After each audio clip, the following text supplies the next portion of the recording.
লৌরা আরে আম দেখাইতেছে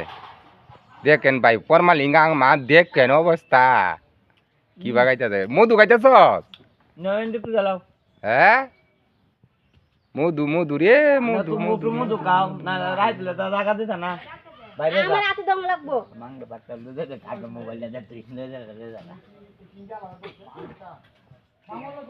কাম লাগি তো মধু মধু ওই ছেলে পুরাটা খাইলা আপনাকে দেবো আমার একটু আরে দাও তো আলা আসলে মানুষ লুবি তো দেখবেন এলাকে মায়া লোকে একটু বিশ্বাস করে না যে নাম দেখে সহ্য হতে তো হয় না এখন দেখেন অবস্থাটা দেখ তো শেষ করে দিছে ভাই মনে হয় না মধু মধু দূর খাও খাও নাই দেখাতাম না কালাই কালাই হাই হাই এটা মানে গু আর গো এটা মানে গু আর